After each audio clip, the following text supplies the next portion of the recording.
Hola, mi nombre es Cristian María Camila. Mi nombre es Johan. Yo soy Matías. y vamos a exponerles acerca de la traductología. La traductología es una ciencia muy amplia. Hemos planeado 3 tópicos para hacerla más amena. Estos 3 tópicos se encuentran constituidos por una caracterización de la disciplina traductológica, un recuento histórico de las ideas traductológicas y por último los problemas que quedan a esta disciplina a lo largo de toda la historia. Esperamos que les sirva el resto. Bueno, pero ¿qué será la traductología entonces? Una palabra como un poco rara, ¿no? Pues es la disciplina entonces encargada del estudio de la teoría y las aplicaciones, pues tanto de las lenguas como pues la traducción como tal como actividad, no tanto el producto, o sea, el traducir. Y pues es una ciencia muy interesante porque está bastante ligada a otras tales como la historia, la lingüística, la filosofía, la semiótica, la filología, entre otros. Entonces, como la encargada directa de la acción de traducir, escritores famosos han definido el fenómeno de la traducción como cambiar una expresión de una lengua a otra sin que ésta pierda su sentido. Así pues, la traducción como actividad está compuesta por 3 entidades, las cuales son 2 expresiones, ya sea escritas o habladas, y un significado que viene siendo la interpretación en la mente del traductor. Así, la finalidad de la traducción es entonces que un mismo significado se mantenga entre ambas expresiones. Pero bueno, siendo el significado algo que no podemos ver o que no podemos escuchar, pues la forma en cómo se traduce puede resultar un poco confusa. Pero pues a lo largo de la historia ha habido una variedad de autores que le han dado solución a estos problemas. Y estos 4 métodos son entonces, el primero es el interpretativo comunicativo, que pues su función es que la expresión mantenga el mismo sentido para ambos lenguajes. El método literal busca que los elementos lingüísticos del idioma original se mantengan, sin importar pues si el mensaje varía. El método libre, pues como su nombre lo dice, es un poco más flexible y solamente mantiene como ciertas funciones e información respecto a la expresión inicial. Y el método filológico mira más a la traducción como un objeto de estudio en el que se prioriza la forma, la sintaxis y el contenido. Entonces, a raíz de estos métodos salieron unas técnicas muy variadas y pues mucho más específicas. A continuación pues voy a mencionar algunas.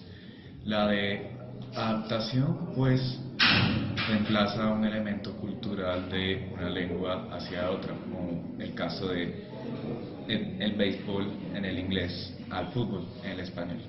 La ampliación añade otros elementos lingüísticos a la traducción, como por ejemplo en el caso de la expresión no way, que si bien se podría traducir en una expresión más corta como en absoluto, también se puede preferir utilizar una forma más amplia como lo puede ser de ninguna de las maneras.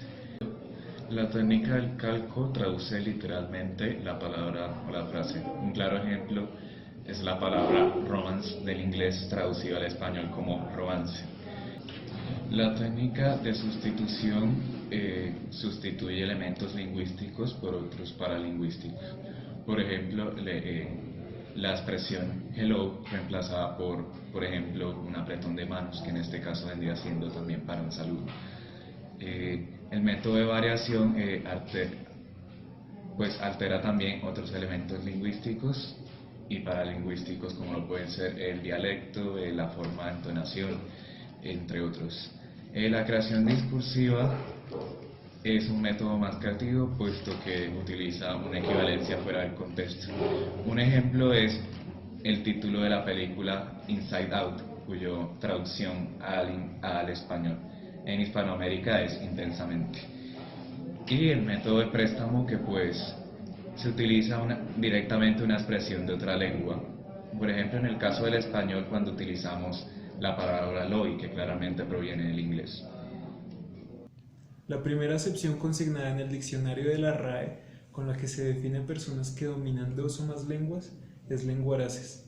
Estas personas a lo largo de la historia han cumplido el servicio de dar a conocer o de dar a entender. Fue Cicerón en el siglo I a.C.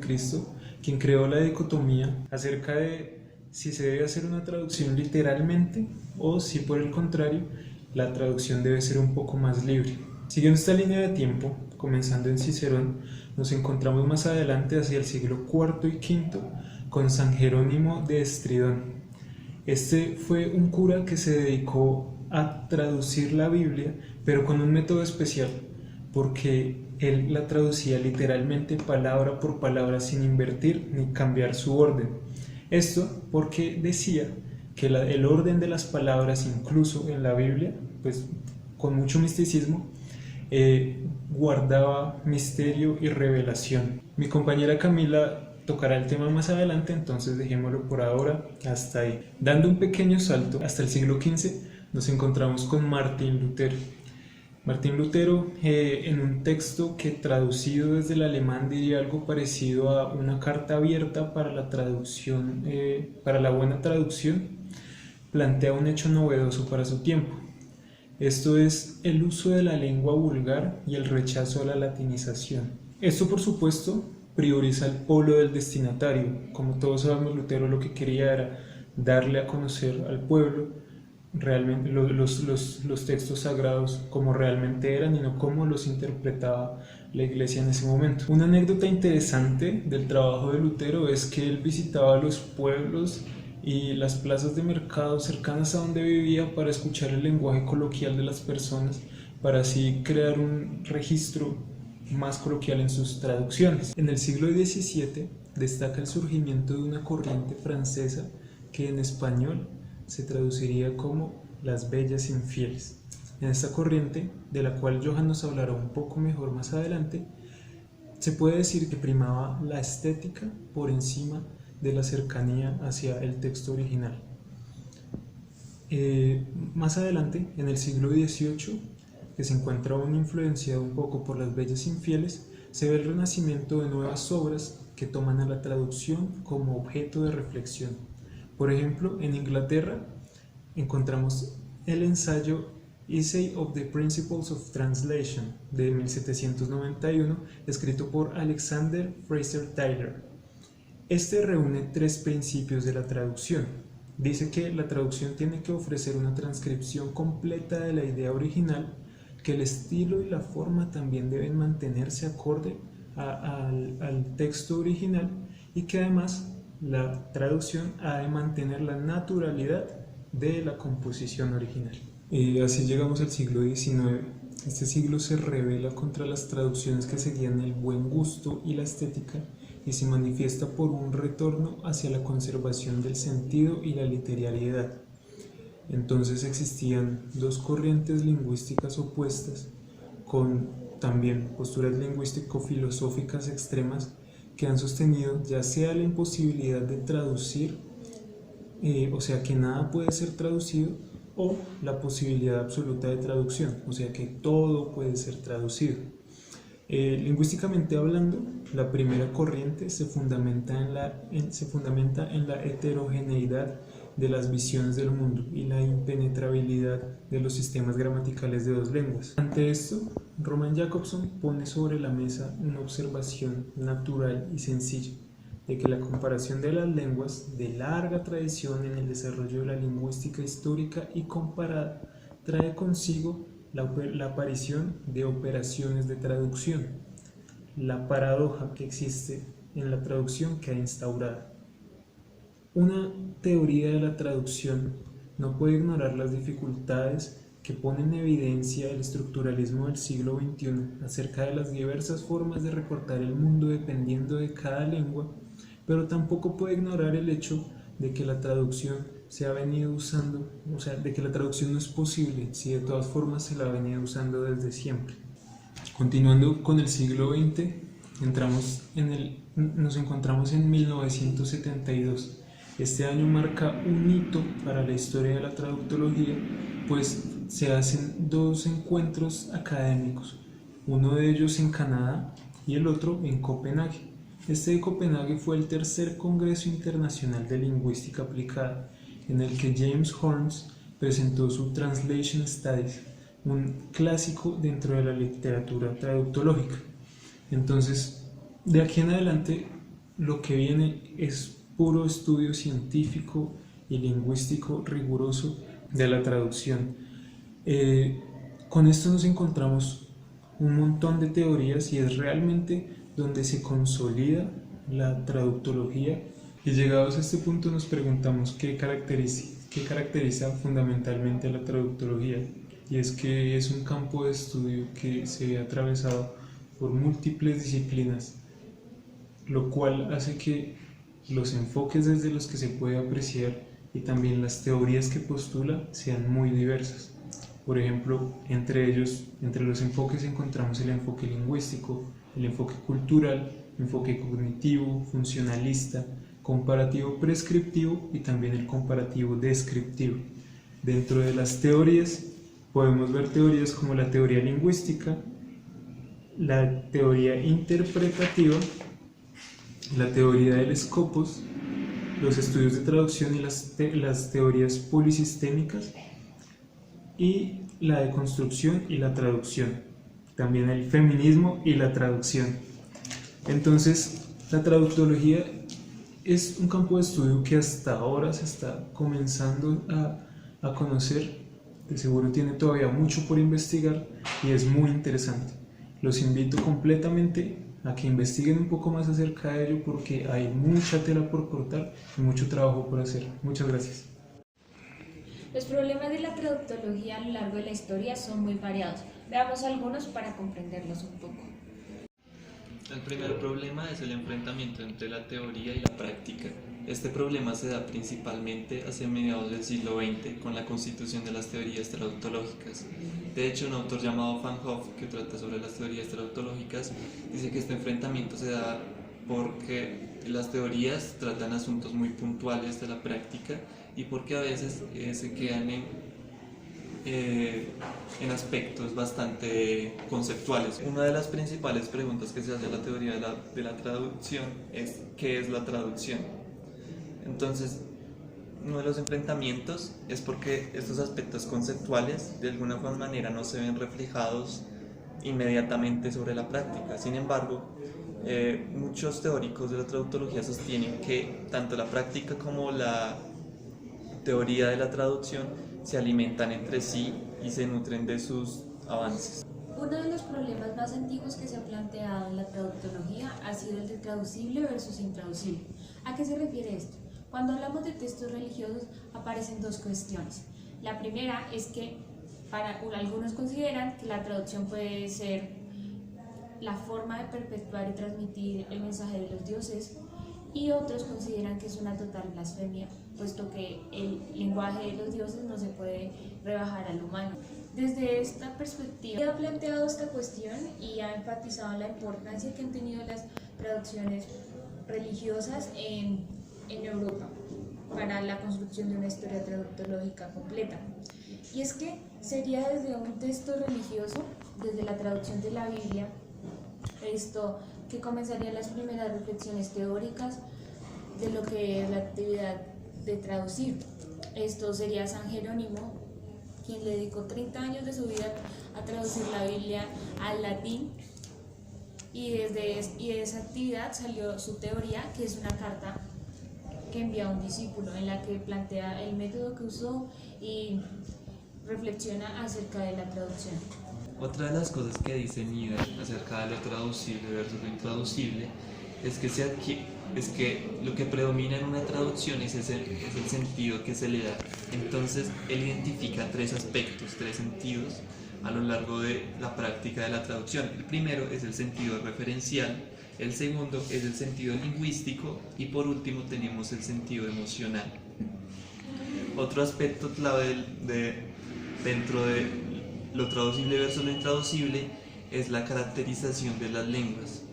Dado que las lenguas son tan diferentes entre sí, a veces no se pueden traducir elementos o cosas de una lengua a otra, de la lengua origen a la lengua destinataria. Por ejemplo, Es muy difícil en este aspecto, por ejemplo, traducir saudade del portugués o un adieu del francés al español, sin que se entorpezcan los aspectos culturales que encierra cada una de estas expresiones en sus países de origen. Otro de los problemas importantes para la traductología es el de la fidelidad y el de la imitación con respecto al texto original. Se han desarrollado varias formas de traducir, como ya subrayó mi compañero Matías, y una de las formas más destacables es la que desarrolló Binet y Davernel en 1965, en un texto titulado Estética comparada de la lengua francesa e inglesa. Entonces en este texto ellos desarrollan un elemento crucial a lo largo de las teorías traductológicas que se llama la unidad de traducción. La unidad de traducción es el punto de partida del traductor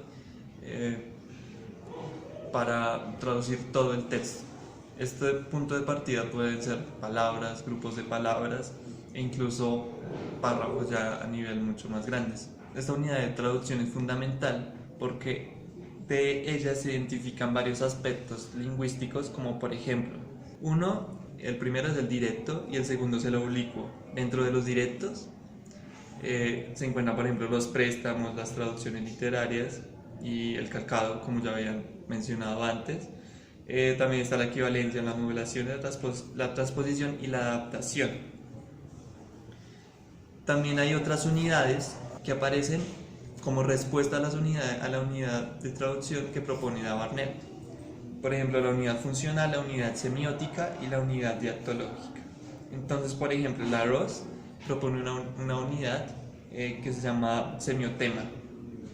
A este problema se ve ligado el problema de fidelidad versus libertad. Creo que es uno de los problemas más grandes y más antiguos que se han tratado en la historia de la traductología. ¿Qué comprende?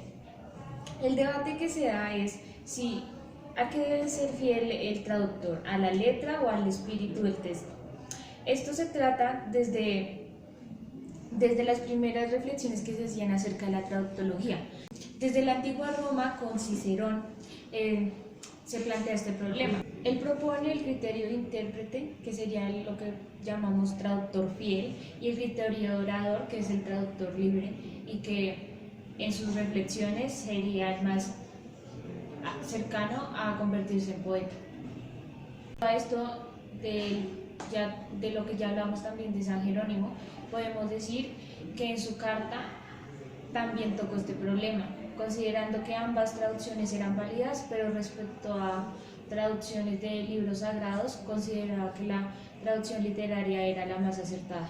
Este aspecto de la fidelidad también es importante a lo largo de la teoría de la traducción, porque hacia finales del siglo XVIII y del siglo XIX se apreciaba mucho lo que denominaban en Francia les belles infidèles, que son las bellas infieles. Lo que predominaba en esta época era un gusto por la escritura en lugar de la traducción, lo que quiere decir que el traductor estaba relegado a un segundo plano, y en esa medida él debía cambiar mucho el original en pos de la escritura, en pos de la forma. Entonces, debido a esto, es muy importante también este tema. Hay escritores, por ejemplo, como Jorge Luis Borges, que le añadían grandes pedazos de su autoría a sus traducciones, por ejemplo, en su traducción de Las Mil y Una Noches. Este concepto de la infidelidad también suscitó una gran controversia hacia finales del siglo XX, dado que se asumía la infidelidad la infidelidad causada por lo femenino, al decir bellas infieles. Esto dio lugar a una serie de movimientos de teorías traductológicas feministas que como punto de partida adoptaron esta concepción patriarcal de la traductología, y lo que quieren hacer es deconstruir la traductología como se ha planteado hasta entonces. De los problemas que hemos abordado podemos sacar mucha información y esperamos que investiguen más.